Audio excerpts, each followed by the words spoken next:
ہے نا, ہوتا ہے ایسے. آپ ٹرانسفر بھی وہ کرتے ہیں, ڈسپلنری ایکشن میں بھی ان کا نام آتا ہے.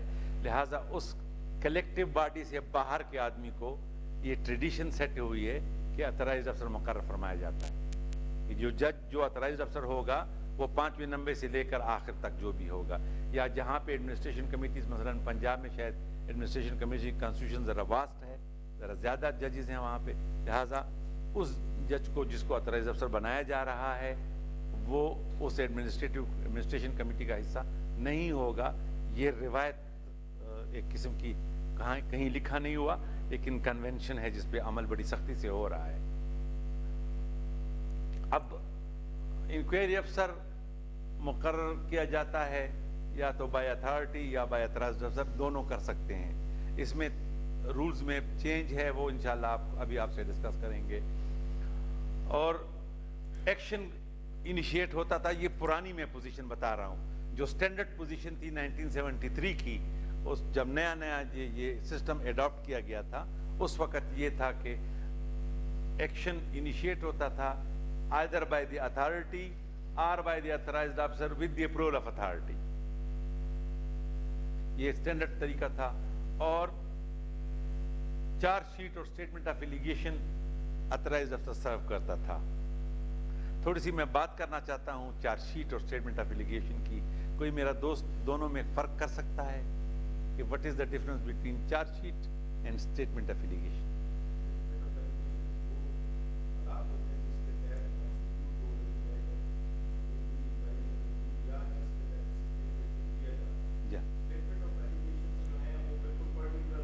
چارج شیٹ پرٹیکولر ہوتی ہے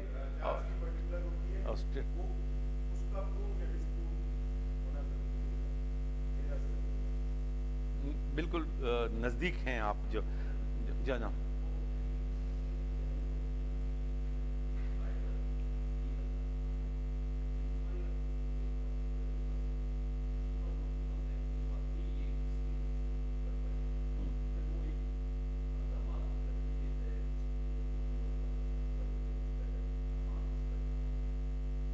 نہیں, ایسا ہے کہ یہ دونوں ایک ساتھ سرو ہوتی ہیں. چارج شیٹ اور اسٹیٹمنٹ اپلیکیشن ایکیوزڈ آفیسر کو ایک ساتھ ملتی ہیں. اگر میں اس طرح پٹ اپ کروں, اس کو اس طرح ترتیب دوں تو زیادہ شاید, کہ statement application gives the background of the charges. It gives us brief background of the charges. Charges بڑے اسپیسیفک ہوتے ہیں. مثلاً مجھے چارج ملے گی تو یہ کہے گا کہ you Mr. Abdul Bateen while posted as senior civil judge Peshawar were found absent from duty unauthorizedly on 1st of January 2017. یہ بڑا اسپیسیفک ہوگا. یا فرض کریں میرے خلاف ایلیگیشن ہے کہ میں نے کوئی بنگلنگ کی ہے فائنینشلی, تو مجھے جو چارج شیٹ دیا جائے گا اس میں کہ میں نے اتنے فنڈ نکالے, ڈی ڈی او نکالے اور اس کو اکاؤنٹ فار نہیں کیا. یہ بڑا اسپیسیفک ہوگا. اسٹیٹمنٹ اپلیکیشن میں یہ کہانی سی دی جاتی ہے, یہ بیک گراؤنڈ دی جاتا ہے کہ عبد المتین کو سینئر سول جج پشاور لگایا گیا ایز اے سینئر سول جج. اس کے پاس یہ اختیار تھا کہ وہ اتنے پیسے نکالے اور اتنے پیسے, اور اس کی یہ بھی ڈیوٹی تھی کہ وہ اس کو اکاؤنٹ فار کرے. چونکہ اس نے اکاؤنٹ فار اس منی کے لیے نہیں کیا, لہٰذا اس کے خلاف ایکشن ہو رہا ہے. اور انکوائری پروسیڈنگز میں آپ کو خدا نہ کرے ایکیوزڈ آفیسر کو چارج شیٹ کا جواب بڑا اسپیسیفکلی دینا ہوتا ہے. اسٹیٹمنٹ آف ایلیگیشن کا جواب دینا ضروری نہیں ہے. Neither any punishment can be based on statement of allegation. Punishment is going to be based on the charge sheet.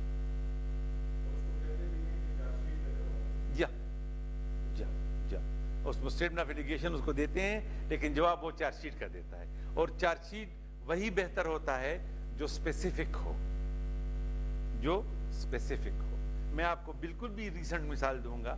یہ میرے جو کے پی کے دوست ہیں, یہ مجھے they will bear me out, اور میں اس پروسیس کا حصہ اس وجہ سے بننے سے میں نے تھوڑا سا معافی بھی چاہی کہ جو ابھی کے پی میں کوئی 15-16 آدمی نکالے گئے, 13 بند, ان میں سے ان کے چارج شیٹ کا پہلا چارج یہ تھا کہ according to the report of the agencies your reputation is not up to the mark. ٹھیک, اب یہ بالکل ہی ویگ ہے, بالکل ہی ایبسٹریکٹ ہے, یہ تو کوئی بات ہی نہیں ہے, ریپوٹیشن تو کوئی بات ہی نہیں ہے. تو یہ میرے جانتے کدھر اجمل نہیں ہے آج, کیا وجہ ہے؟ اچھا, یہ لوگ جانتے ہیں کہ مجھے بلایا گیا, چیف جسٹس صاحب نے کنٹیکٹ کیا, میں آیا ہائی کورٹ, مجھے کہا یہ انکوائری کرنی ہے اور آپ ہمارے ساتھ تھوڑا سا کچھ کام کریں یہ انکوائریز. تو when I went through those notices, so I pleaded that there should be an inquiry and the charge should be specific.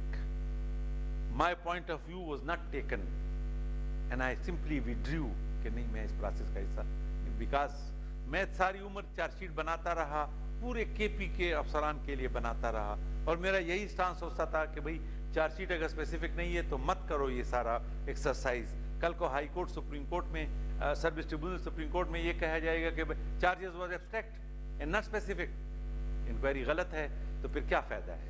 تو اسی لیے, اور اس کے ساتھ میں نے یہ بھی عرض کیا دو سینئر موسٹ ججز کو کہ جی طارق کھوسا ایک مشہور پولیس آفیسر تھے اور بڑے آنیسٹ, اور اس کے کیس میں سپریم کورٹ نے یہ ہولڈ کیا کہ the report of the agencies is a hearsay evidence at best which cannot be made the basis of the punishment. تو ہم جس چیز کو سپریم کورٹ نے کہا ہے اس کو اگر پشاور ہائی کورٹ کرے گا تو کیا ہوگا. and I am of the view کہ وہ جو پروسیڈنگز ہوئی ہیں اس پہ کہیں نہ کہیں ضرب پڑے گی جو اس طرح کی. تو اس لیے عرض یہ کرنے کا مطلب, یہ پشاور ہائی کورٹ کی اس کی نفی نہیں کرنی میرا مطلب تھا, صرف آپ کو ایک ایگزامپل دینا تھا کہ charges has to be specific, اور اتنے اسپیسیفک جتنی اسپیسیفک ہو سکتی ہے. کسی پہ یہ چارج لگانا کہ آپ کا رویہ ٹھیک نہیں ہے, عدالت میں آپ فرعون بن کر بیٹھتے ہیں, میں نے دیکھا ہے ایسا, I have been through this process. میں نے بہت سے ایسے چارج کہ اپائنٹمنٹ آف انکوائری آفیسر, جب چارج شیٹ ہو جاتی تھی یا چارج شیٹ کے ساتھ ہی اتھرائزڈ افسر صاحب ایک انکوائری افسر اپائنٹ کرتے تھے, اور پھر انکوائری پروسیڈنگ آتی تھی, ریکارڈنگ آف ایویڈنس ہوتا تھا. آپ بہتر جانتے ہو ریکارڈنگ آف ایویڈنس کے لیے ایفیشنسی اینڈ ڈسپلن رولز کو جوڈیشل پروسیڈنگ کہا جاتا ہے. جوڈیشل پروسیڈنگ ڈکلیئر کیا گیا ہے under the E and D rules. Judicial position کی ایک ہی فائدہ ہے کہ اس میں ہر گواہ کو اوتھ کے تحت بیان دینا پڑتا ہے. جوڈیشل پروسیڈنگ جب ہم کرتے ہیں نا جی, تو اس میں بیان اوتھ کے تحت دینا پڑتا ہے. تو لہٰذا این ڈی رولز کے تحت بھی جو بھی گواہ آئے گا وہ انڈر اوتھ بیان دے گا اور اپنے آپ کو کراس کے لیے سبمٹ کرے گا. اگرچہ وکیل الاؤڈ نہیں ہے, پھر بھی ایکیوزڈ آفیسر کو یہ اختیار ہے کہ وہ اس سے سوال کرے. ٹھیک ہے جی. تو جوڈیشل پروسیڈنگز ہیں یہ, اور جب یہ, اور اس میں اس طرح آپ سمجھتے ہیں مجھ سے بہتر کہ جب پروسیکیوشن کا ایویڈنس چلا ہو جاتا ہے تو پھر ڈیفینس کے لیے بھی موقع ملتا ہے اس کو. لیکن یہ آپ ضرور, جی سر, جی سر,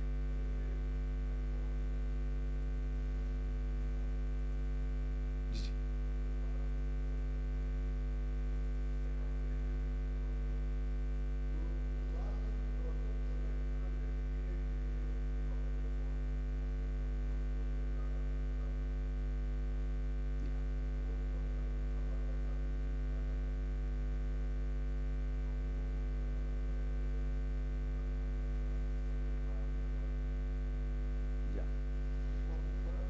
یہ بڑی تلخ حقیقت ہے, بہت تلخ حقیقت ہے کہ بڑی, اور یہ کمال یہ ہے کہ یہ واحد محکمہ ہے ہمارا آپ کا.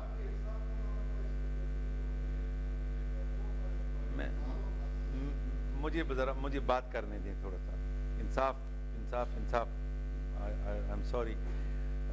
میں نے ہائی کورٹ کو 2011 کا ACR ایڈورس 2013 میں کنوے کرتے دیکھا ہے, which is totally against the instructions on the subject.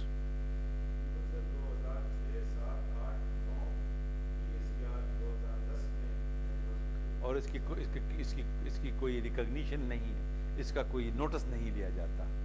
حالانکہ ACR کا انسٹرکشنز ہے کہ مارچ تک پورا کرے ACR لکھنا اور جون سے پہلے کنوے کر دے تاکہ نیکسٹ ACR لکھنے پر اس بدبختی کا اثر نہ ہو. یہی حال ہے کہ ہم نے ایک انکوائری کا نام رکھ دیا ہے fact finding inquiry which is not recognized by anything like AND rules, like tribunal کا جو ایکٹ ہے اس پہ فیکٹ فائنڈنگ انکوائری یا پریلیمنری انکوائری کا جو ایک جن ہمارے ہاں آ گیا ہے. دس از ٹوٹلی انلیگل اور اس میں پنش کیا جاتا ہے, اس میں ٹارچر کیا جاتا ہے گورنمنٹ سرونٹ کو, اور وہ غریب آگے سے بولتا نہیں.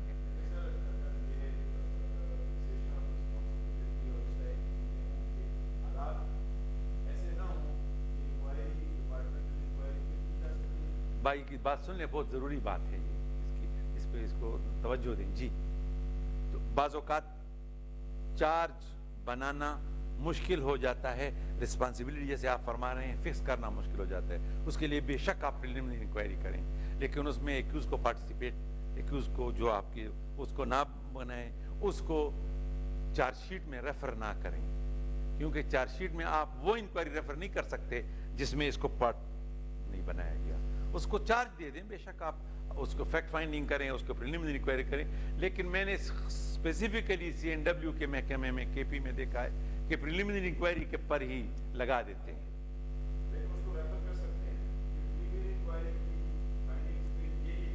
نہیں, اگر آپ ریفر کریں گے تو پھر وہ انکوائری کی رپورٹ لا کر پیش کرنی ہوگی, وہ کس نے کی, کن حالات میں کی. آپ نے پریلیمنری انکوائری کی, فیکٹ فائنڈ کیا کہ اس شخص نے گڑبڑ کی, اس کو ڈائریکٹ چارج کر دیں, وہ کرے گا اپنا ڈیفنس جو بھی ہے. ضروری نہیں. یہ بات ہے دوستو کہ میں یہ بات ہر اپنے پارٹیسپینٹ سے کہتا ہوں کہ ہمارے ہاں جو سروس ہے, جو نوکری ہے, وہ صرف بریڈ اینڈ بٹر نہیں ہے. ہمارے معاشرے میں وہ ایک آنر بھی ہے. دیکھیں نا, اگر ہم کسی کو نوکری سے نکالتے ہیں, کسی کی نوکری کو نقصان پہنچاتے ہیں, تو ہم یہ نہ صرف یہ کہ اس کا بریڈ اینڈ بٹر چھین رہے ہیں, بلکہ اس کو سوسائٹی میں ڈیگریڈ کر رہے ہیں. لہٰذا ان انکوائریز پروسیڈنگز میں بہت زیادہ احتیاط برتنی چاہیے. ویسے بھی میں اگر بات تھوڑی سی کروں, بنیادی طور پہ ایک بات کروں آپ سے, do you know what is, قرآن نے 2 الفاظ استعمال کیے ہیں انصاف کے لیے, 2 الفاظ استعمال کیے, ایک ہے قسط, دوسرا ہے عدل. Can you differentiate between the two? کوئی ساتھی اس پہ کوئی رائے دے مجھے اپنی کہ وٹ از قسط, وٹ از عدل, از دیر اینی ڈفرنٹ؟ دونوں کا ترجمہ ہم انصاف کرتے ہیں, تمام تفاسیر اس کا انصاف ترجمہ کرتے ہیں, کیا اس میں کوئی فرق ہے؟ بیک گراؤنڈ میں یہ اس لیے بتا رہا ہوں کہ جب قسط کا ذکر آتا ہے تو وَأَقِیمُوا الْوَزْنَ بِالْقِسْطِ وَلَا تُخْسِرُوا الْمِیزَانَ, جب آپ میزان کرو تو قسط کو قائم کرو, ٹھیک ہے نا. وَإِذَا حَكَمْتُم بَيْنَ النَّاسِ فَعْدِلُوا, جب آپ لوگوں کے درمیان بات کرو تو عدل کرو. Is there any difference?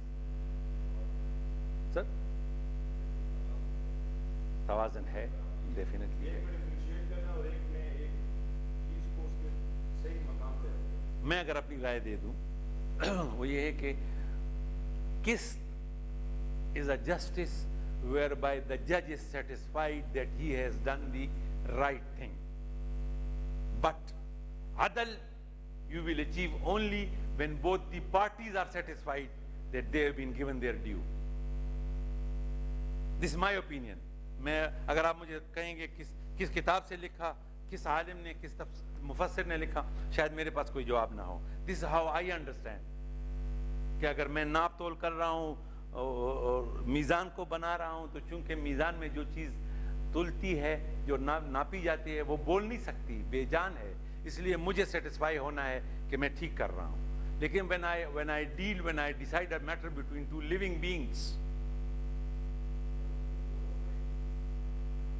مطمئن ہونے چاہیے. جی نہیں, صلح کی بات میں نہیں کر رہا ہوں, میں عدل کی بات کر رہا ہوں. نہیں, دل میں ان کو پتا ہوتا ہے, دل میں پتا ہوتا ہے, ویسے ہی وہ چیختے ہیں ٹھیک ہے, لیکن ان کو پتا ہوتا ہے. اور آپ یقین کریں, جو انصاف فریقین آپس میں مل بیٹھ کر سکتے ہیں, جج نہیں کر سکتا. اسی لیے it is the section of the parties. تو ہم نے صرف یہ نہیں کہ آپ نے عدالت میں بیٹھ کر عدل کرنا ہے. ہر کلرک نے, ہر چپڑاسی نے, ہر تحصیلدار صاحب نے, ہر کمشنر نے, ہر انجینئر نے, ہر ڈاکٹر نے اپنے آپ کے ساتھ اپنی پیشے کے ساتھ عدل کرنا ہے. اور اس کا ثبوت کوئی ایک اور قرآن کی ایک بہت زبردست آیات ہے. یہ جو قرآن میں سب سے لمبی ایک آیات ہے جو سورہ بقرہ کے آخری حصے میں ہے. یا ایھا الذین آمنوا اذا تداینتم الی اجل مسمى. آپ پڑھیں قرآن کو, یہ قرآن کی سب سے لمبی آیات ہے. اس آیات میں اللہ تعالیٰ نے پورا کنٹریکٹ ایکٹ بند کر دیا ہے, پورا کنٹریکٹ ایکٹ بند کر دیا ہے. کیوں, کیسے؟ اور پھر کمال ہے اس کنٹریکٹ ایکٹ کے لیے سٹینڈرڈ کیا رکھا ہے. حکم یہ ہے کہ اگر ہم حاضر کا سودا کرتے ہیں, میں 2 روپے دیتا ہوں, آپ سے یہ کاغذ لیتا ہوں, اس میں تو خیر ہے. لیکن اگر کر کے لیے بات کرتا ہوں تو الی اجل مسمى, اگر کوئی چیز کل تو پھر میں نے لکھنا ہے. بالکل واضح ہے. اور جب آپ کے لکھنے پہ آتے ہیں تو قرآن کا کمال, اس کا معیار دیکھیں. وہ کیا کہہ رہا ہے؟ وہ کہہ رہا ہے کہ جو کوئی لکھے گا وہ عدل کے ساتھ لکھے گا. کیسے عدل کرے گا لکھنے والا؟ دونوں فریقین جن کے درمیان وہ کاغذ لکھ رہا ہے, ان دونوں کے مفادات کا خیال کرے گا. اور ساتھ میں یہ بھی لکھا ہے اسی آیات میں, ضرور پڑھیے گا, میری درخواست ہے کہ جس کو لکھنا پڑھنا آتا ہے وہ لکھنے سے انکار نہیں کرے گا. اگر 2 فریق اس کے سامنے آ جائیں کہ جی ہم نے معاہدہ کیا ہے, زمین بیچی ہے, بلڈنگ بیچی ہے, کار ہمارے لیے لکھ لو, تو وہ انکار نہیں کرے گا. ہمارے ہاں تو 2000 15,000 مانگتے ہیں, ورنہ انکار نہیں. قرآن کا حکم ہے. پھر اس پہ 2 گواہ ہوں گے, دونوں عادل ہوں گے, ذوا عدل, دونوں گواہ عادل ہوں گے. جب وہ گواہی دیں تو دونوں فریقین کے درمیان بیلنس رکھیں. عدل دراصل بیلنس ہے, جیسے آئین صاحب نے فرمایا عدل ہے ہی بیلنس. تو جب وہ گواہی دیں تو عدل کریں. پھر اس کا تیسرا جز جو عدل کا ہے کہ اگر اس میں کوئی انسین یا مائنر انوالو ہے تو اس کا جو ولی ہے وہ بھی عدل کرے گا کہ مائنر کا حق محفوظ رہے, اور جس کے ساتھ معاہدہ کیجئے اس کا حق بھی محفوظ رہے. تو جب قرآن عدل مانگتا ہے لکھنے والے سے, گواہ سے, ولی سے, جج سے, تو میں نے بار ایسوسیشن کو 8 میں ایک دفعہ کہا کہ وہ کلا سے عدل نہیں مانگے گا, because they claim to be the officer of the court. تو کون سا وکیل ہے جس کی کنڈکٹ سے دونوں فریقین مطمئن ہیں. اس لیے عدل کا یہ نظام یہ بالکل وہ ہے, اجتماعی ہے. اس میں سب نے ایک دوسرے کے ساتھ. جی سر,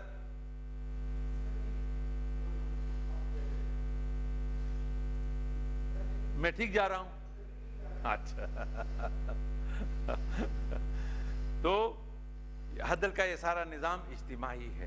عرض کرنے کا میرا مطلب یہ ہے کہ جب کوئی بندہ انکوائری کرے تو اس شخص جس کے خلاف انکوائری ہو رہی ہے اس کے لیے پورا اپنا دل کھول دے کہ میں اس کے ساتھ عدل کروں. کیونکہ جناب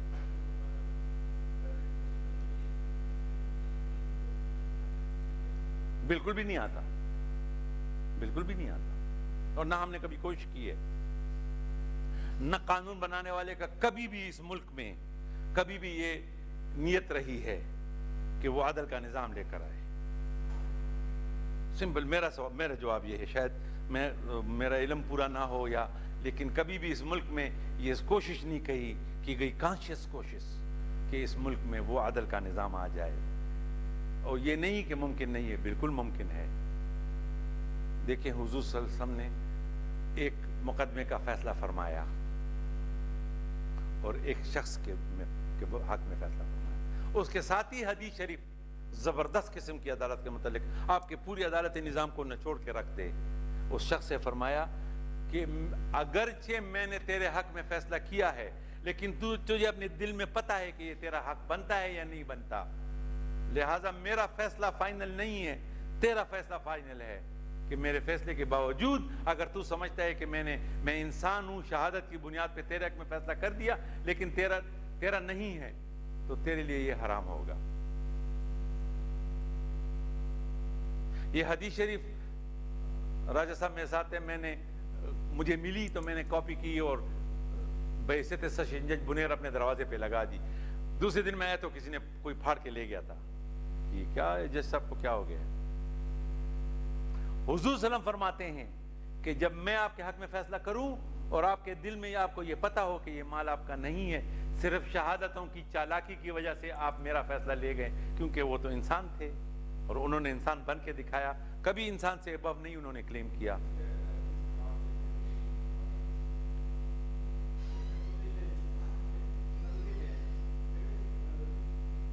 تھینک یو ویری مچ سر, مجھے میں بھول گیا تھا. لیکن جی چرب زبانی کا لفظ اس میں استعمال ہوا, چرب زبانی کا لفظ استعمال ہوا. تو میں نے یہ حدیث اپنے کوٹ کے باہر لگا دی. تو پھر میں نے اپنے کلید کو بتایا, یار میں نے ایسے ایک زبردست حدیث پیدا کی تھی, اس کو لگائی. صبح آ گیا تو وہ کوئی پھاڑ کے لے گیا تھا, اکھاڑ کے لے گیا تھا کہ یہ کیا کر رہا ہے جیسا. اس لیے دوستو, ہم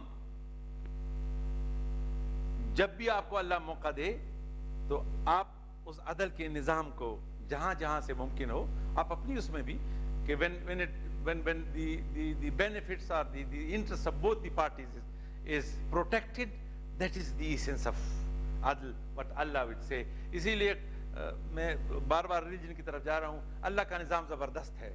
قیامت کے دن وہ کیسے وہ ثابت کرے گا, زبردست. فرماتے ہیں کہ یہ انسان کا جو دماغ ہے یہ استعمال پورا نہیں ہوتا. سنا ہے کہ آئنسٹائن کا دماغ موت کے بعد انہوں نے کھولا تو 11.5% استعمال ہوا تھا آئنسٹائن جیسے بندے کا. تو قیامت کے دن اللہ یہ کھول دیں گے پورا دماغ, تو یہ انسان زبردست بات کرے گا, باتونی ہو جائے گا. اللہ اس کو کہے گا تو نے یہ گناہ کیے, تو میں نے تو نہیں کہا, کیا ثبوت ہے اللہ تیرے پاس؟ کہے گا فرشتے تو یا اللہ تیرے تھے, مجھے کیا پتہ ہے کیا لکھا ہے. وہ کہے گا سورج آ کر گواہی دے گا کہ میری روشنی میں آپ نے یہ گناہ کیا. وہ کہتا ہے یا اللہ یہ بھی تیری مخلوق ہے. پھر ہوا آئے گی کہ جی میرا سانس لے کر آپ نے یہ گناہ کیا ہے. پھر بھی وہ کہے گا نہیں جی تیرے. پھر زمین گواہی گی مجھ پر بیٹھ کر مجھ پہ چل کے آپ نے یہ گناہ کیا ہے. پھر بھی نہیں مانے گا, تو پھر اللہ کیا کرے گا؟ سورہ یاسین کی آیات ہے, الیوم نختم علی افواہہم جزاک اللہ وتکلم. This is the day when I'll shut your mouth.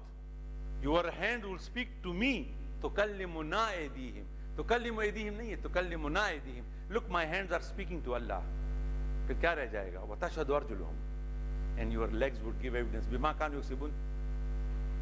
ایک عالم نے بڑی پیاری اس کی توضیح کی کہ یہ انسان اپنے اس اعضاء سے کہا کہ اے بدبخت, تو میرے ساتھ اس گناہ میں شریک تھا, اس لذت میں شریک تھا, تو کیوں گواہی دے رہا ہے؟ تو جو اس کا جواب آئے گا وہ بڑا خطرناک ہے. سن لیں, توجہ آپ کی چاہتا ہوں, معافی کریں گے میں ذرا موضوع سے کبھی کبھی ہٹ جاتا ہوں. یہ اعضاء اس اپنے انسان کو کیا جواب دیں گے, یہ بڑا پینفل ہے. کیونکہ جب گھر کا بیدی لنگا ڈاتا ہے تو پھر تکلیف ہوتی ہے. وہ کہے گا اے بدبخت, تو نے میرا پیدا نہیں کیا, پیدا تو میرے اللہ نے کیا, میں تو تیرے پاس امانت تھا, یہ میری آنکھ ہے, تو نے مجھے اس وقت بھی مس یوز کیا. اب تو خالق کہہ رہا ہے گواہی دو, تو میں اب بھی خالق کی بات نہ مانوں. پھر انسان کہے گا یا میں نے مان لیا. اس لیے اللہ کے ایویڈنس کا طریقہ الگ ہے. ہمارا ایویڈنس اللہ کے بتائے ہوئے اصول کے مطابق چلے گا انشاءاللہ, عدل کا لے کر.